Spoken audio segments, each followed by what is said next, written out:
سورہ قلم کی آیت نمبر 3 میں اللہ پاک فرماتے ہیں وَإِنَّ لَكَ لَأَجْرًا غَيْرَ مَمْنُونٍ کہ آپ صلی اللہ علیہ وآلہ وسلم کے لیے ایسا اجر ہے جو کبھی ختم نہیں ہوگا۔ اور آیت نمبر 4 میں اللہ پاک فرماتے ہیں وَإِنَّكَ لَعَلَىٰ خُلُقٍ عَظِيمٍ اور آپ صلی اللہ علیہ وآلہ وسلم کے اخلاق بہت عظیم ہیں۔ آیت مبارکہ میں لفظ غیر ممنون استعمال کیا گیا ہے۔ اس کا ایک معنی آتا ہے منا یمونو سے احسان کرنا۔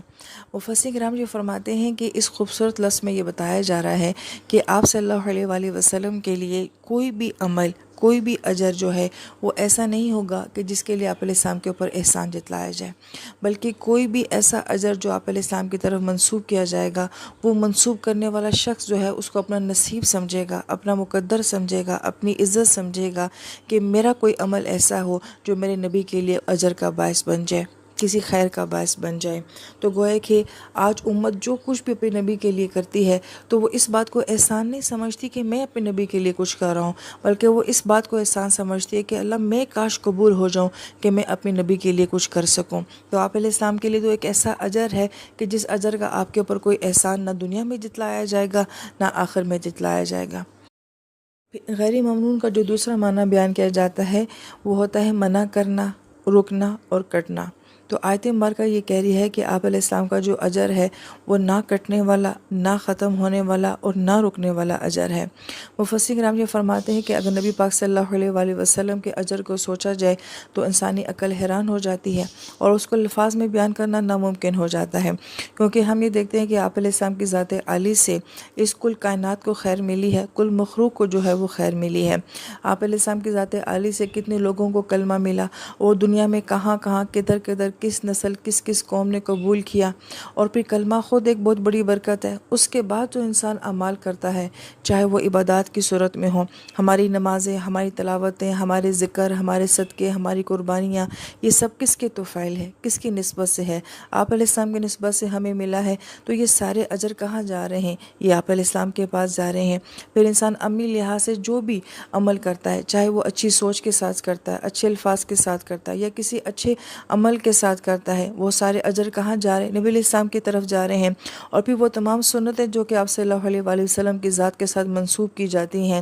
کس کس موقع پہ کہاں کہاں کون کون سی سنت نہیں ہے جو ہمیں آپ علیہ السلام کی سیرت سے نہ ملتی ہو، پھر جب امتی اس کو کرتا ہے، وہ دنیا کے کس کس کونے میں کرتا ہے، کہاں کہاں کرتا ہے، کس کس انداز سے کر رہا ہے، اور ہر انسان کی اپنی ایک صلاحیت ہوتی ہے، اور ہر انسان جو ہے اپنی شوق، اپنی محبت، اپنی صلاحیت کے ساتھ اس کو کر رہا ہے، اور کتنی نسلیں کرتی آ رہی ہیں، کر رہی ہیں اور قیامت تک کرتی رہیں گی۔ یہ سب اجر کس کے لیے ہے؟ یہ ہمارے نبی کے لیے ہے۔ ہمارا سب کچھ ہمارے نبی کا ہے، تو اس اجر کو تو بیان ہی نہیں کیا جا سکتا جو کہ آپ علیہ السلام کے لیے ہے۔ یہ کل بھی تھا، یہ آج بھی ہے اور یہ قیامت تک جاری رہے گا۔ اور جو بھی اللہ پاک کی ذات نے آپ کو دینا ہے وہ تو انسان دے ہی نہیں سکتا، وہ تو پھر اس سے بھی آگے کی بات آ جاتی ہے۔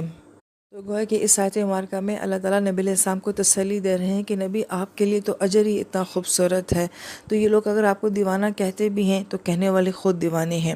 اور پھر جو اگلی آیت مبارکہ ہے یہ تو اس حد تک خوبصورت آیت مبارکہ ہے کہ اس میں کہا گیا ہے کہ آپ علیہ السلام کے اخلاق بہت عظیم ہیں، اور ہم یہ کہہ رہے ہیں کہ یہ دوسری وحی ہے جو نازل ہوئی ہے۔ تو ہم یہ دیکھتے ہیں کہ میری زندگی میں دین آتا ہے، مجھے قرآن سمجھ آتا ہے، مجھے نبی علیہ السلام کی سیرت پتہ چلتی ہے، تو اس کے بعد پھر میرے اخلاق اچھے ہوتے ہیں، میرا کردار خوبصورت بنتا ہے، میرے اعمال کے اندر حسن آتا ہے۔ آپ علیہ السلام کو تو ابھی قرآن ملا ہے اور یہ دوسری وحی ہے، اور آپ کو دوسری وحی میں یہ کہا جا رہا ہے کہ آپ کے اخلاق بہت عظیم ہیں۔ مفسرین کرام بہت پیاری بات فرماتے ہیں، تو وہ یہ کہتے ہیں کہ آپ علیہ السلام جو ہیں، یہ آیت مبارکہ آپ کو یہ ٹریبیوٹ پیش کر رہی ہے کہ آپ جو زندگی پہلے گزار چکے ہیں، وہی آنے سے بھی پہلے جو زندگی آپ گزار چکے ہیں وہ بہت اعلیٰ اخلاق والی ہے، اور اس کے لیے عظیم کا لفظ استعمال کیا گیا ہے، جس کا معنی ہم نے پڑھا تھا کہ یہ عزم سے ہے، اور عزم کا مطلب ہوتا ہے کہ جو سخت مضبوط ہڈی ہوتی ہے اس کو عزم کہا جاتا ہے۔ اور پھر اتنی بڑی عظیم ہستی جو ہے وہ آپ کے اخلاق کو عظیم کہہ رہی ہے تو وہ اس کو اور بھی بڑا کر دیتی ہے۔ اور پھر سبحان اللہ، یہ آپ کی وہ زندگی ہے جب آپ کی زندگی میں ابھی قرآن نہیں تھا، ابھی نبوت نہیں تھی۔ تو بعض اہل علم یہ فرماتے ہیں کہ سوچیں کہ جس ہستی کا کردار پہلے ہی اتنا خوبصورت تھا، جب اسے قرآن جیسی خوبصورت کتاب ملی، اللہ پاک کی ذات کا اتنا قرب ملا، تو پھر ان کا اخلاق اور ان کے کردار کا حسن جو ہے اور ان کی اندر کی جو خوبصورتی ہے وہ کس مقام تک پہنچی ہوگی، انسان اس کو سوچنے سے بالکل قاصر ہے۔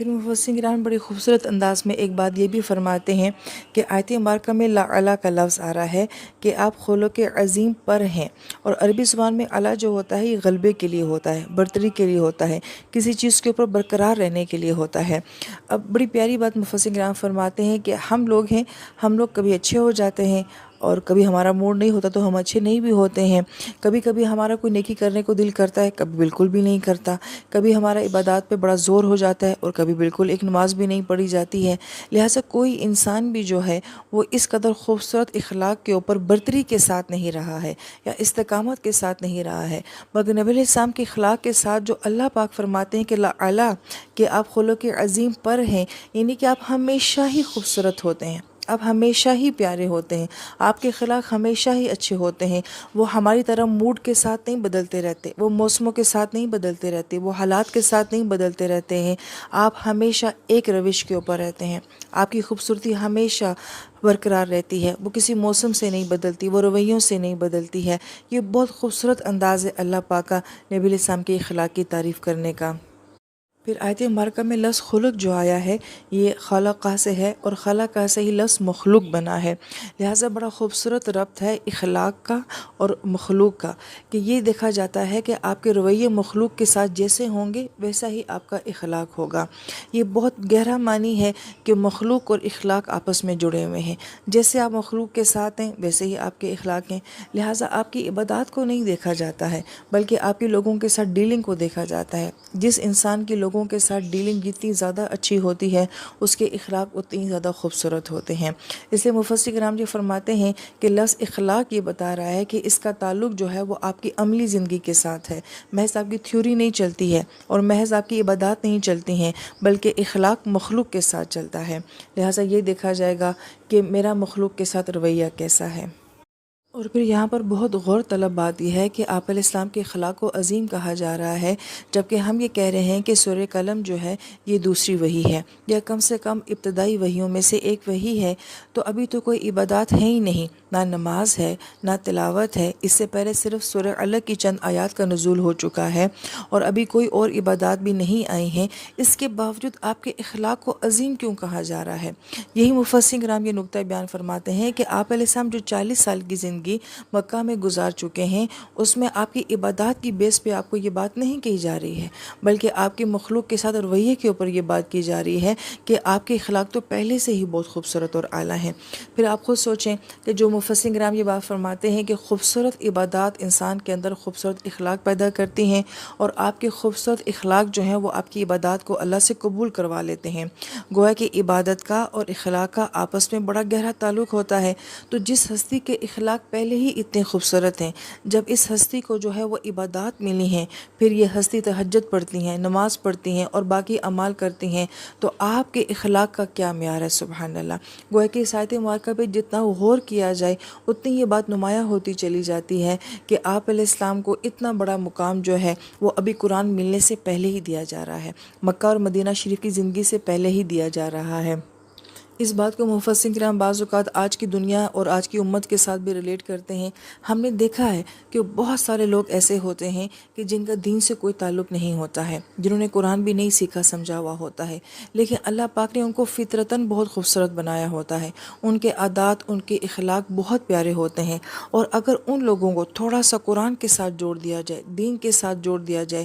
تو یہ لوگ بنے بنائے ولی بن جاتے ہیں، بنے بنائے صدیقین بن جاتے ہیں، صالحین بن جاتے ہیں۔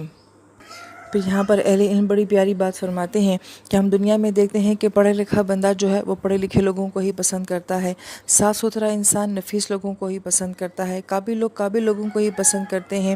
اب نبی علیہ السلام جو حدیث پاک میں فرماتے ہیں کہ قیامت کے دن میرے نزدیک سب سے زیادہ قریب وہ شخص ہوگا جس کے اخلاق سب سے زیادہ اچھے ہوں گے، لہٰذا نبی بھی ایسے لوگوں کو زیادہ پسند کرتے ہیں جن کے اخلاق سب سے زیادہ اچھے ہوتے ہیں۔ لہٰذا ہم میں سے کون ایسا ہے جو اپنے نبی کا قرب نہیں چاہتا ہے؟ اللہ پاک ہمیں وہ خوبصورت اخلاق نصیب فرما دے کہ جن کی وجہ سے ہمیں اپنے نبی کا قرب حاصل ہو جائے۔ آمین یا رب العالمین۔